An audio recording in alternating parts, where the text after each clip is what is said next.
Combining the best elements of all American fast food burgers to create the greatest homemade burger? Joshua Weissmann did it, and we tested his recipe. And to be honest, we didn't quite expect our verdict. Joshua Weissmann has cooked a lot of burgers. In his last video, he tried every fast food burger in the US and combined his favorite features of the best burgers into the greatest homemade burger. But is it really that good? Let's try it. To see similar videos where we put exciting recipes to the test, give us a like and subscribe to our channel. Here you have a quick overview of Joshua's final ranking from his video. Surprisingly, Steak and Shake won, mainly due to the taste and texture of the beef patty. So the patty is exactly what Joshua tried to copy from Steak and Shake for his homemade burger. In-N-Out was ranked second on his list, and this was partly due to the special sauce, so he decided to take over this sauce for his recipe. Shake Shack was ranked third, having the best bun of all the contenders, a special potato bun. You get the idea. This is where Joshua took his inspiration for his own burger's bun. So let's start out by rebaking the buns, which really turned out perfect with Joshua's instructions. Here you have a very short summary of the recipe, or check out Joshua's original video in this link. We did not use amylase and it worked great without it. Also, instead of the dry milk powder, we substituted half of the water with milk. This also worked out just fine.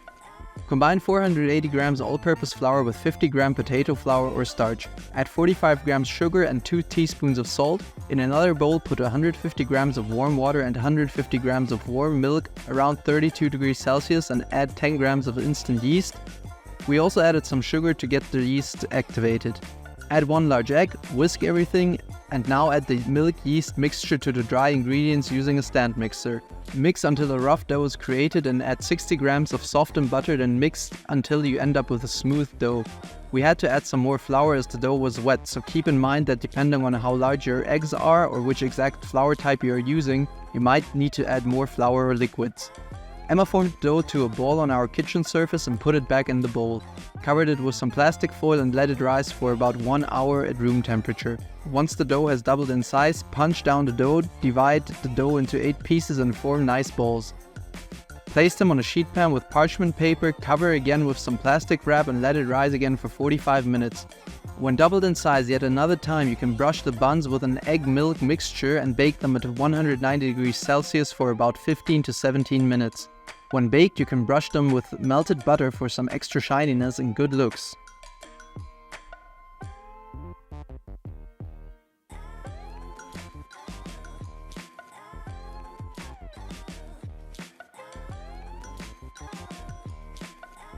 Now let's move on to the sauce. Again, feel free to watch Joshua's video, which is also linked in the description box below, but here's a quick remake.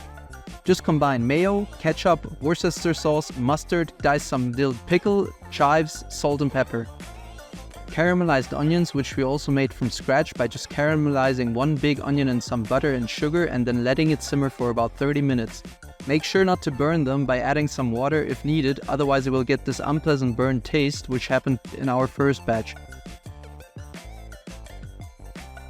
Now let's move on to the heart of the burger, the meat. Joshua combined 3 sorts of meat, trying to recreate the taste and texture of Steak and Shake. He used T-bone, chuck and short rib. He freshly grinded the meat, but not everyone has these fancy kitchen helpers at home, so we just asked our butcher to grind the meat for us twice.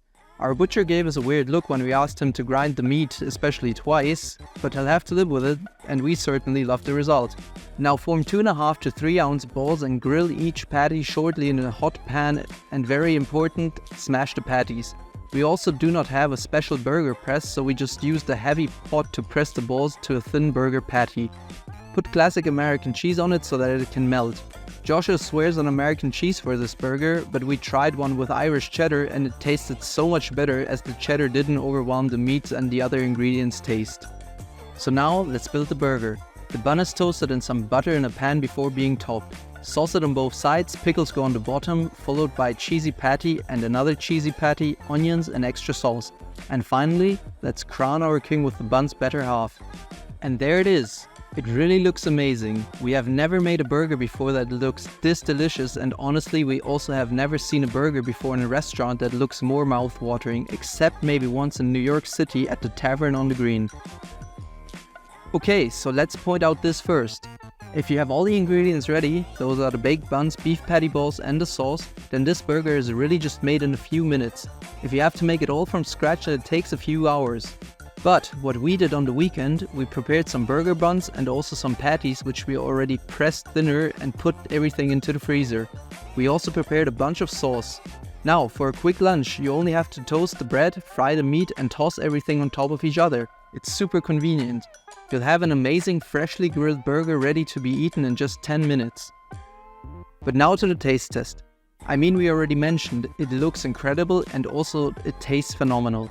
The meat is juicy and tender and it really tastes like beef. The burger buns are perfect. Crunchy but super soft and juicy on the inside. The sauce is also quite good but maybe a little bit too buttery due to the homemade caramelized onion. Do not go too far with the butter. Other than that, this is really a perfectly delicious burger. We will be hard pressed to eat a burger in a restaurant from now on, at least in Europe, as you won't get a better one. Trust us, you won't be disappointed. Let us know in the comments below what famous recipes we can put on the test bench for you next.